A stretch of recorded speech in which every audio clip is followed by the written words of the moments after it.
Mari kita berdoa.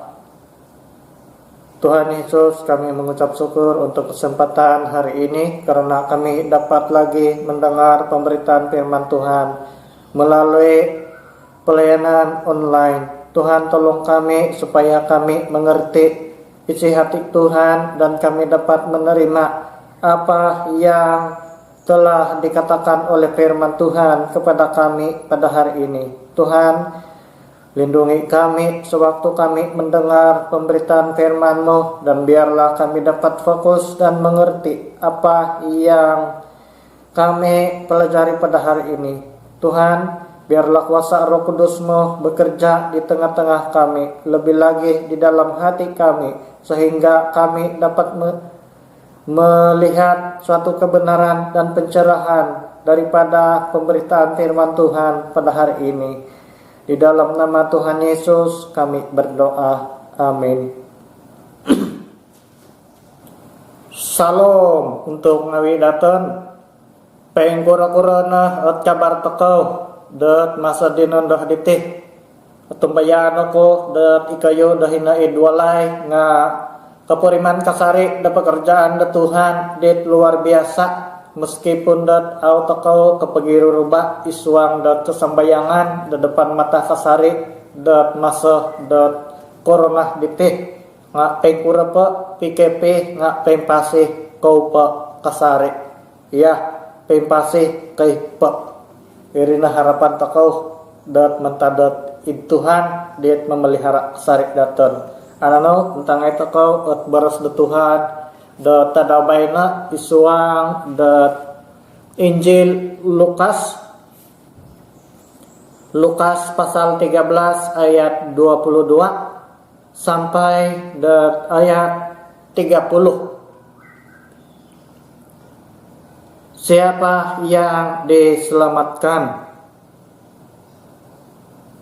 Kemudian Yesus berjalan keliling dari kota ke kota dan dari desa ke desa sambil mengajar dan meneruskan perjalanannya ke Yerusalem.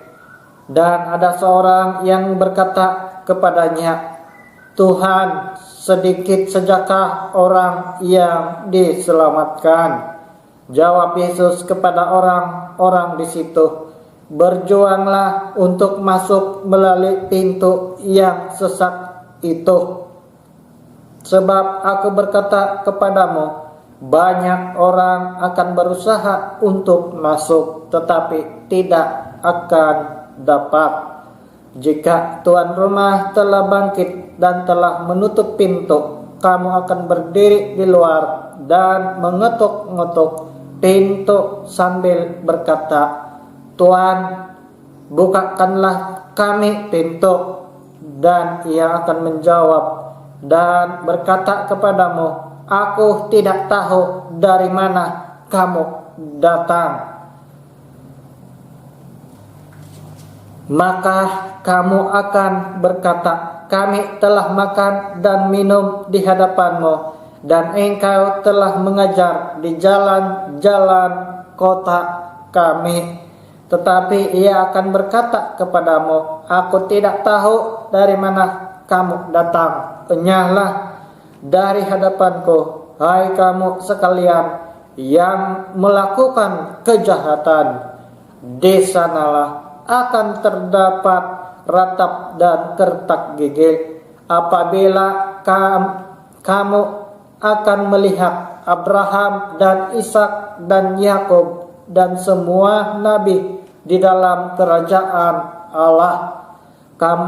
Tetapi kamu sendiri dicampakkan keluar, dan orang akan datang dari timur dan barat dan dari utara dan selatan, dan mereka akan duduk makan di dalam kerajaan Allah. Dan sesungguhnya ada orang yang terakhir akan menjadi yang terdahulu, yang akan menjadi dan ada orang yang terdahulu yang akan menjadi orang yang terakhir. Tapi naik kasianan iswangaran da Tuhan Yesus iti nepetinga Injil diminan di Lukas tulisa sebagai isa saksi mata isa peristiwa di terperinci kepia tentang pelayanan di Tuhan Yesus di paguluh pa. Tapi naik isuang apa dat kepasi-pasian dakan di tiam agumu perjuangan dat perlu tekau dat maan teguangai. Saudara, di dalam dunia ini ada banyak perjuangan yang manusia harus lakukan untuk meneruskan kehidupan mereka. Ada yang sedang berjuang untuk mencari pekerjaan yang lebih baik daripada yang ada pada masa ini di dalam kehidupan mereka. Ada juga yang berjuang untuk mencari tempat tinggal yang lebih baik daripada yang sedia ada. Ada juga yang berjuang untuk tetap menjaga kesehatan supaya tidak menjadi lebih buruk ataupun lebih parah daripada keadaan yang sebelumnya. Namun kita juga tidak terkecuali daripada perjuangan ini. Sebagai orang Kristen, kita juga tetap berjuang selagi kita masih hidup di dunia ini. Saudara, mungkin Anda bertanya, saya sudah ada pekerjaan yang baik, saya sudah ada tempat tinggal yang baik, saya ada kesehatan yang baik, saya ada pendidikan yang cukup baik. Jadi apalagi yang saya perlu ada di dalam kehidupan ini? Tidak ada lagi perjuangan yang saya perlu buat. Saudara, hidup ini adalah perjuangan. Tetapi perjuangan untuk apa? Hidup ini adalah perjuangan kita sebagai orang Kristen. Kita berjuang untuk apa? Saudara, mari kita melihat firman Tuhan hari ini dengan baik. Kita lihat di ayat yang ke-24, Lukas 13 berkata seperti ini. Jawab Yesus kepada orang-orang di situ, berjuanglah untuk masuk melalui pintu yang sesak itu, sebab aku berkata kepadamu, banyak orang akan berusaha untuk masuk, tetapi tidak akan dapat. Saudara, hidup ini perjuangan. Kita berjuang untuk memasuki pintu yang sesak. Kita berjuang untuk memasuki pintu yang sesak. Saudara, dalam ayat ke-24 itu, kata berjuang dalam bahasa aslinya bermaksud seperti orang yang memasuki pertandingan, seperti orang yang bersaing di sukan gimnastik. Ia juga membawa maksud seperti orang yang bertanding dengan musuh atau bertarung dengan musuh. Ia juga membawa maksud seperti orang yang bertanding dengan kesukaran atau bahaya. Ia juga membawa maksud seperti orang yang berusaha dengan bersungguh-sungguh untuk mendapatkan sesuatu. Saudara, kita akan dapat gambaran dari ayat sebentar tadi bahwa perjuangan kita sebagai orang Kristen ini adalah suatu perjuangan yang berat dan sukar, bahkan seperti bertarung dengan musuh untuk mendapat kemenangan. Dalam Alkitab mengajarkan kita untuk berjuang bukan dengan senjata perang, tetapi dengan senjata rohani yang tidak kelihatan, yang berasal daripada Allah sendiri. Yang pertama, kita berjuang memasuki pintu yang sesat, sama seperti orang yang sedang bertarung. Kita berjuang memasuki pintu yang sesat, sama seperti orang yang berlatih keras di dalam sukan gimnastik.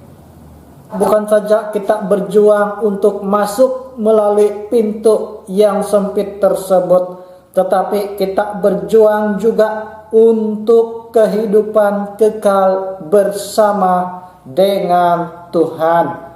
Di dalam Lukas 13 ayat 25 berkata seperti ini: jika tuan rumah telah bangkit dan telah menutup pintu, kamu akan berdiri di luar dan mengetuk-ngetuk pintu sambil berkata, Tuan, bukakanlah kami pintu. Dan ia akan menjawab dan berkata kepadamu, aku tidak tahu dari mana kamu datang. Saudara,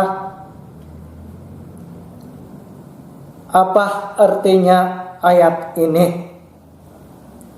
Kerajaan surga itu seperti pintu istana yang terbuka, tetapi apabila tertutup, tidak ada lagi sesiapapun yang dapat masuk sesuka hati. Namun pintu kerajaan surga tidak akan dibuka dua kali untuk menerima orang percaya kembali setelah diberikan Tuhan kesempatan di dunia ini untuk bertobat dan menerima Tuhan Yesus sebagai Tuhan dan Juru Selamat secara pribadi. Kita dapat melihat dalam ayat ini bahwa sekalipun orang ingin masuk, tetapi hanya sedikit orang yang berjaya melalui pintu masuk tersebut, karena pintu masuk tersebut adalah sempit, maka banyak orang yang tidak dapat melaluinya. Saudara, pintu itu adalah Tuhan Yesus sendiri. Pintu itu adalah tempat di mana para domba itu masuk dan keluar mencari makanan dan tempat mereka berlindung pada waktu kesusahan. Saudara, itu menggambarkan Yesus. Di dalam Matius 7 ayat 13 sampai 14 berkata seperti ini: masuklah melalui pintu yang sesat itu, karena lebarlah pintu dan luaslah jalan yang menuju kepada kebinasaan, dan banyak orang yang masuk melaluinya. Karena sesatlah pintu dan sempitlah jalan yang menuju kepada kehidupan, dan sedikit orang yang mendapatinya. Saudara, kenapa kita perlu berjuang untuk kehidupan yang kekal? Karena pintu untuk masuk ke dalam kehidupan yang kekal itu adalah sempit. Artinya semua yang kita mau, semua keinginan kita yang tidak sesuai dengan kehendak Tuhan itu harus kita lepaskan dan tidak kita boleh biarkan untuk masuk bersama-sama di dalam kerajaan surga. Saudara, inilah kesempatan untuk mendapat hidup yang sejati sebelum pintu surga dikunci. Pintu surga dikunci bermaksud kesempatan untuk keselamatan telah berakhir dan tidak ada jalan lagi untuk memasuki kerajaan surga. Jalan untuk ke surga adalah Tuhan Yesus. Jalan kebenaran yang dicari oleh banyak orang adalah Tuhan Yesus. Jalan yang dicari-cari orang untuk ke surga adalah Tuhan Yesus sendiri. Saudara, kita dapat melihat di dalam pembacaan kita pada hari ini bahwa banyak sekali orang yang ingin masuk, tetapi sedikit orang yang berjaya masuk ke dalam kerajaan surga. Saudara, apa yang menghalangi mereka semua? Mereka dihalangi oleh kejahatan, keinginan duniawi, dan mereka tidak setia di dalam iman mereka kepada Tuhan Yesus. Di pertengahan jalan hidup mereka, mereka menyangkal iman percaya mereka kepada Tuhan Yesus, sehingga kedatangan Tuhan Yesus yang kedua kali menyebabkan mereka tidak memiliki kesempatan lagi untuk bertobat. Di dalam Markus pasal 7 ayat 20 sampai 23 berkata seperti ini. Katanya lagi, apa yang keluar dari seseorang itulah yang menajiskannya. Sebab dari hati orang timbul segala pikiran jahat, percabulan, pencurian, pembunuhan, perzinahan, keserakahan, kejahatan, kelicikan, hawa nafsu, iri hati, hujat, kesombongan, kebebalan. Semua hal-hal jahat ini timbul dari dalam dan menajiskan orang. Saudara, kejahatan dari dalam hati itulah yang menghalangi manusia untuk datang kepada Yesus. Itulah yang menghalangi mereka untuk datang dan masuk melalui pintu yang sempit tersebut. Mereka penuh dengan iri hati, mereka penuh dengan pikiran-pikiran yang jahat, mereka penuh dengan keinginan-keinginan yang jahat, mereka penuh dengan kehendak yang jahat, sehingga mereka menjadi sombong dan bebal, dan semua itu mendatangkan kecelakaan di dalam diri mereka sendiri. Saudara, Tuhan mau kita semua ada di dalam kerajaan surga. Ada dua perkara yang tidak dapat dilakukan oleh Tuhan. Meskipun Ia Maha Kuasa, tetap Ia tidak akan melakukan itu sekalipun di dalam kehidupan ini. Ia sama sekali tidak akan lakukan itu, dan selama-lamanya ia tidak akan mau melakukan. Yaitu pertama, dosa atau kejahatan. Yang kedua, Allah tidak berdusta dengan janjinya. Semua janji Allah kepada manusia pasti ia tepati. Tidak ada satupun yang dia tidak tepati. Dan Allah tidak akan berdosa. Ia tidak akan berbuat jahat selama-lamanya di dalam kehidupan manusia. Bahkan ia adil kepada setiap orang yang harus masuk ke dalam kerajaan surga.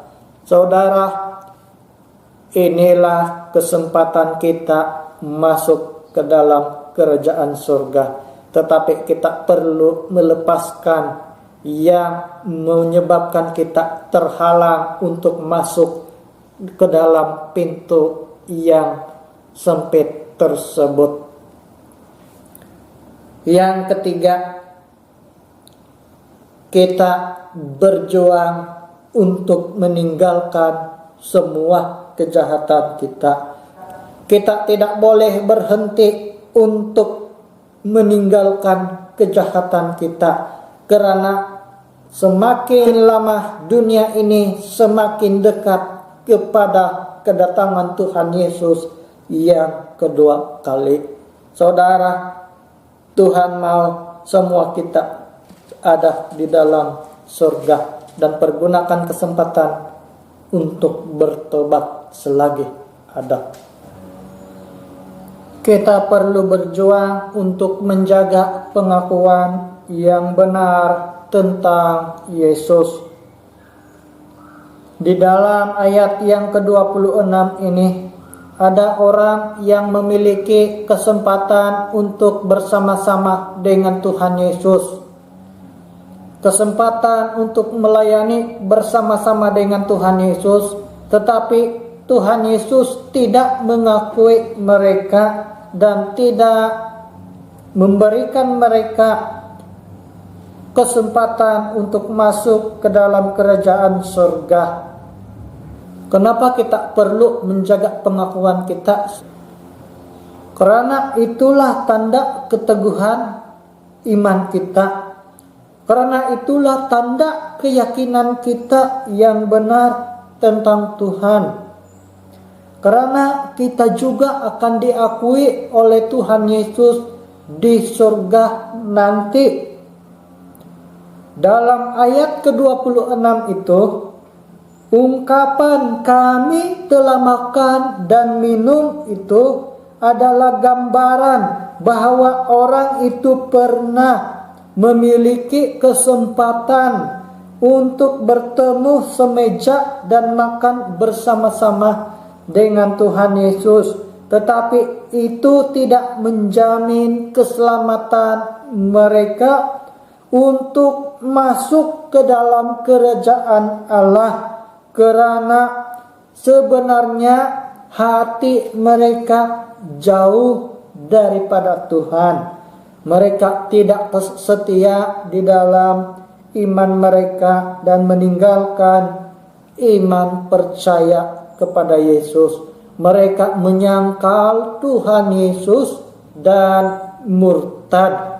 Kita dapat mengambil contoh dari dalam Alkitab sendiri. Nathanael yang belum melihat Yesus, tetapi Yesus mengenal dia. Tuhan mengenal hati setiap orang yang tulus, dan ia siap memberikan kesempatan melihat pekerjaan Tuhan yang luar biasa di dalam hidupnya. Kita dapat lihat itu di dalam Yohanes 1 ayat 47. Kata Filipus kepadanya, "Mari dan lihatlah."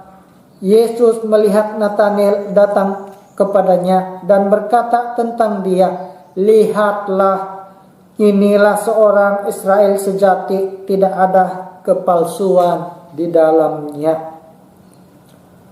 Saudara, Tuhan mahu menuntut ketulusan hati kita untuk percaya Dia.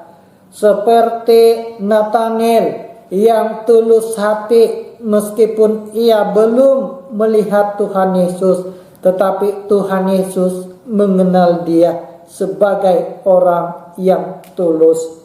Tuhan Yesus sendiri memuji dia bahwa dia adalah seorang Israel yang sejati dan tidak ada kepalsuan di dalamnya. Tuhan menuntut kesetiaan kita karena ada banyak orang yang akan murtad pada akhir zaman.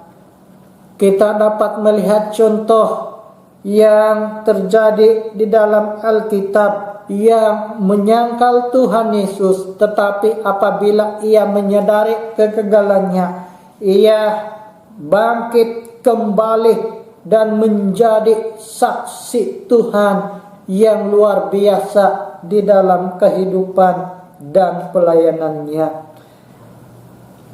Contoh yang kedua kita dapat lihat di dalam diri Rasul Petrus. Meskipun ia pernah menyangkal Yesus, tetapi ia mengambil keputusan bijaksana setelah menyadari kegagalannya. Kita dapat temukan itu di dalam Matius 26 ayat 70. Tetapi ia menyangkalnya di depan semua orang, katanya, "Aku tidak tahu apa yang engkau maksud." Tetapi di dalam peristiwa yang berikutnya, Rasul Petrus menjadi saksi dan mereka melayani, sehingga ada beribu-ribu orang yang menerima Tuhan Yesus sebagai juru selamat secara pribadi mereka. Saudara, inilah yang Tuhan Yesus mahu di dalam kehidupan kita. Saudara, Tuhan menuntut ketulusan hati kita untuk percaya kepada Dia. Seperti Nathanael, meskipun ia belum melihat Yesus terlebih dahulu, tetapi ia percaya ada sesuatu yang baik daripada Tuhan Yesus. Dan apabila ia bersemuka dengan Tuhan Yesus memuji Nathanael karena dia memiliki ketulusan hati, bukan seperti orang-orang Farisi yang berpura-pura beribadah, tetapi hati mereka jauh daripada Tuhan. Tuhan Yesus juga menuntut kesetiaan kita, seperti ia menuntut kesetiaan daripada Rasul Petrus.